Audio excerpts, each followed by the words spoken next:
Hello children, today I'll explain you the second part of lesson 8, The Bond of Love from Beehive textbook in English. This lesson is written by Kenneth Anderson. Its first part has already been explained to you in my previous video. Then my son and I advised my wife and friends advised her too to give Baba to the zoo at Mysore. He was getting too big to keep at home. After some weeks of such advice, she at last consented. Now what happened that Bruno was growing day by day, and because it was a wild animal, it was not safe to keep Bruno at home because there were many children and tenants also in the author's bungalow. So it was not safe to keep a wild animal like Bruno in home. So they all advised the author's wife because she loved Bruno very much like her own child. So it was very difficult to tell her that it's not safe to keep Bruno at home. So finally they kept on advising her, and one day she agreed to send Bruno to Mysore Zoo. Hastily, and before she could change her mind, a letter was written to the curator of the zoo. So without wasting a single minute, the author wrote a letter to the zoo, to the in charge of the zoo. Curator means in charge of the zoo. Did he want a tame bear for his collection? He replied, yes. And the zoo sent a cage from Mysore in a lorry and a distance of 87 miles, and Baba was packed off. So finally what happened that zoo authorities also told that they wanted one bear for their zoo, and finally they sent one cage to the author's home. Bruno was packed off and the journey of taking Bruno to Mysore Zoo started, which was 87 miles journey. We all missed him greatly, but in a sense we were relieved. My wife was inconsolable. She wept and fretted. For the first few days she would not eat a thing. Now what happened after Bruno was taken to zoo? Who was badly affected was the author's wife, because she had brought him up like her own child, like her own son.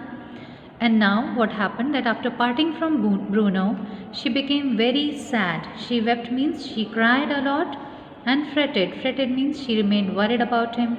She was unhappy because Bruno was not with her. And for the first few days, she refused to eat anything. Then she wrote a number of letters to the curator. How was Baba? Back came the replies, well, but fretting. He refuses food too. So finally what happened that when she was not able to control herself, she wrote many letters to the in charge of the zoo asking about Baba's health. The in charge replied that Baba was all right. There was nothing wrong with his health, but he was also sad like the author's wife, and he also refused to eat anything like author's wife. After that, friends visiting Mysore were begged to make a point of going to the zoo and seeing how Baba was getting along. They reported that he was well but looked very thin and sad. All the keepers at the zoo said he was fretting. So finally what happened that whenever any friend of authors had gone to Mysore, they were requested to go to the zoo and see how Baba was doing over there. So all the friends, when they had gone and they came back, they reported that Baba was all right, but he became a little thin as compared to how he was in author's house, and he was not eating properly, and he missed them all. For 3 months I managed to restrain my wife from visiting Mysore. Then she said one day, I must see Baba. Either you take me by car or I will go myself by bus or train. So I took her by car. So one day what happened that when the author saw that his wife was very sad and she was not able to control herself, she decided to go to see Baba, because for the first 3 months after Baba had gone, for the first 3 months the author somehow stopped her from going to Mysore and meet Baba, but this time she was not able to control and she decided to go. So one day she asked author if he was going to take her by car or she would go by a train. So the author took her in his car to Mysore. Friends had conjectured. Conjectured means they had guessed and they had made assumptions that the bear would not recognize her. Because it was an animal, so everybody said that when you will go, he will not recognize you after 3 months. I had thought so too. Even the author was having same idea that Bruno will not recognize his wife. But while she was yet some yards from his cage, Baba saw her and recognized her. So what happened that on the contrary, when the author's wife went over there and she was a little bit away from the cage, from that distance only he recognized her. How he showed that he recognized her? He howled with happiness. She ran up to him, patted him through the bars, and he stood on his head in delight.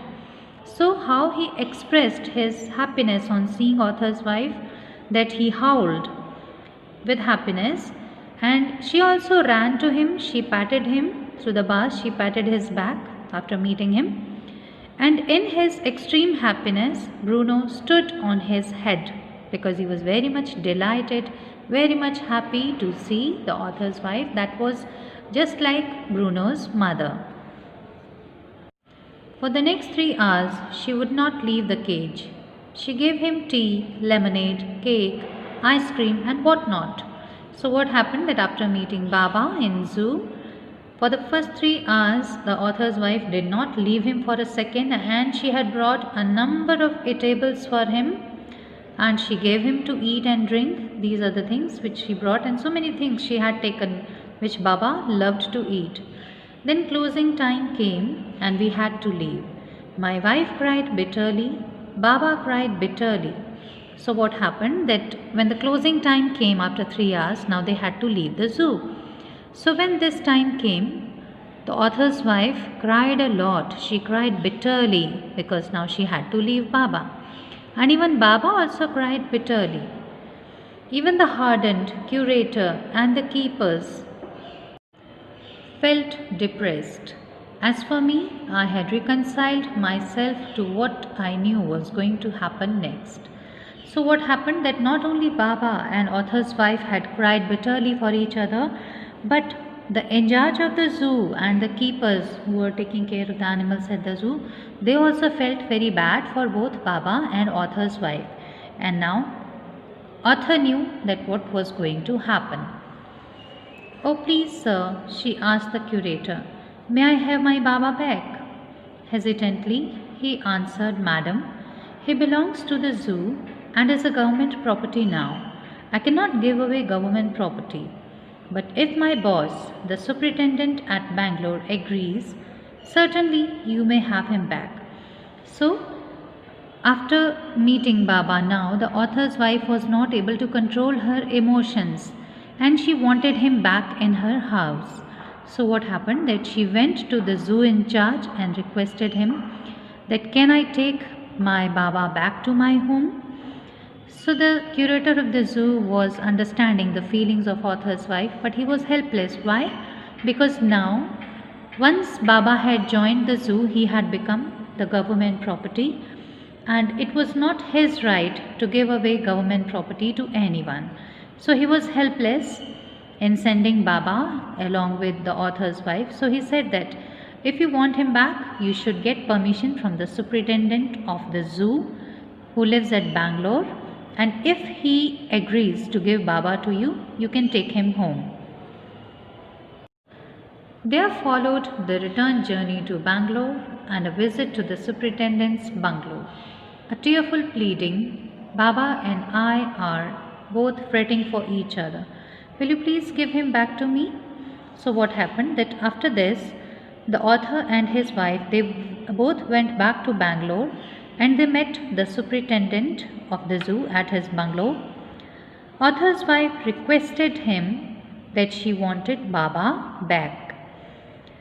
He was a kind-hearted man and consented. Consented means agreed. Because the superintendent of the zoo was a very kind-hearted man, so he agreed to give Baba to the author's wife. Not only that, but he wrote to the curator telling him to lend us a cage for transporting the bear to Bangalore. So what happened that a kind-hearted superintendent wrote one letter for the in charge of the zoo, and in that letter he told him to give one cage in which the author and his wife would take Baba back to Bangalore at their home. Back we went to Mysore again, armed with the superintendent's letter. Baba was driven into a small cage and hoisted on top of the car. The cage was tied securely, and a slow and careful return journey to Bangalore was accomplished. Now what happened that the author and his wife, they brought the letter to Mysore Zoo and they handed over the letter to the curator of the zoo, and the curator of the zoo followed the instructions of the superintendent. He packed Baba in a small cage, and that cage was tied very securely, very properly on the top of the author's car. And in this way, author drove his car along with Baba's cage on the top of his car, and he drove back to Bangalore at his home. Once home, a squad of coolies was engaged for special work in a compound. An island was made for Baba. It was 20 feet long and 15 feet wide and was surrounded by a dry pit or moat 6 feet wide and 7 feet deep. Now what happened that when Baba was brought home back, now it was a fully grown up bear, and it was not possible to keep him at home as they had kept him earlier. So now they decided to make a separate place for Baba, that the author calls to be an island. So he brought some coolies his home and ordered them to make one separate island for Baba inside his compound. So what did they do? They make one island which was 20 feet long and 15 feet wide, and all around that island was a dry and deep pit which was 7 feet deep and 6 feet wide. This was to keep Baba confined to that island, and so that Baba could not come to this side where the home was situated, and so that nobody else would accidentally go to Baba's island, because it was a wild animal and it was now dangerous to keep him because it was fully grown bear, that too a wild bear. A wooden box that once housed fowls was brought and put on the island for Baba to sleep in at night. Straw was placed inside to keep him warm, and his baby, the gnarled stump, along with his gun, the piece of bamboo, both of which had been sentimentally preserved since he had been sent away to the zoo, were put back for him to play with. Now what happened that they had put one wooden box inside on that island, and inside that wooden box they had put straw so that at night Baba could sleep in that box. And what else they kept on his island? It was the gnarled stump and the piece of bamboo with which he used to play when he was a small baby. So both these sticks were kept safely with the author's wife because she was sentimentally attached to all the things used by Baba, and these were the main things with which Baba used to play. He used to treat them like a gun, like a baby, and they had taught him playing with these things. So the author's wife had kept them very safely with her when Baba was sent to zoo. Now once again when Baba was back, the author's wife had once again put both these sticks on the island so that Baba could once again play with them. In a few days, the coolies hoisted the cage onto the island and Baba was released. He was delighted. Standing on his hind legs, he pointed his gun and cradled his baby. So what happened that after a few days when the island was complete, they had left Baba, they had freed Baba on his island Baba was very happy because now he was free on his own island. He stood on his hind legs and he held his gun, that was the stick, and he played with his baby, that was also a bamboo stick. So he now behaved like a child, although he was a fully grown bear, but still he was very happy to live on his island, which was inside the compound of the author and his wife's home. My wife spent hours sitting on a chair there, while he sat on her lap. He was 15 months old and pretty heavy too. And now, when Baba was grown up, he was now 15 months old and was quite heavy because he was a fully grown up bear. Even then, the author's wife used to spend hours with Baba. She used to sit on a chair on that island and Baba used to sit on her lap like a small baby. The way my wife reaches the island and leaves it is interesting. I have tied a rope to the overhanging branch of a mango tree with a loop at its end.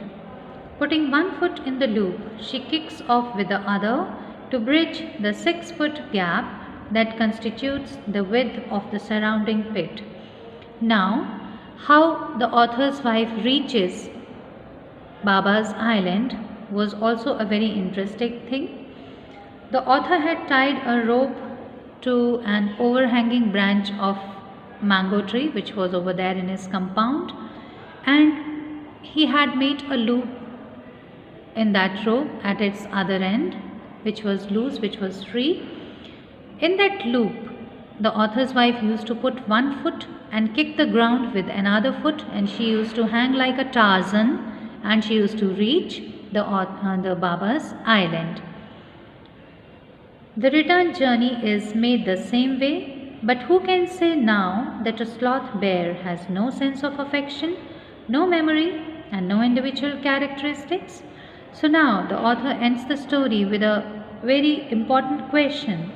So he says that the way author's wife used to reach the island, in the same way she used to leave the island. So in this way, Baba or Bruno, which was a fully grown wild sloth bear, was tamed by author's wife, and she kept him very lovingly like her own child. So the author puts one question in the end. But who can say now that a sloth bear has no sense of affection? So after reading this story, children, can you say that the sloth bear, which is a wild animal, has no sense of affection? He has no love and affection. He has a great sense of affection and love, because he did not forget the author's wife, and when he saw her in the zoo, even after 3 months, he recognized her and was very happy. No memory. So this shows that he had a good memory, that he recognized her even after 3 months. And no individual characteristics. He had his own individual characteristics. Despite of being a wild bear, he did not hurt or harm anyone. He lived very lovingly like a child at the author's home. He never hurt the author's wife or the little children who were living in his bungalow. He never hurt or killed anyone. So this shows that even a wild bear, if he is brought up like a child in a family of human beings, can also have a sense of love, memory, affection, and has his own individual characteristics which are totally different from the characteristics of a wild animal.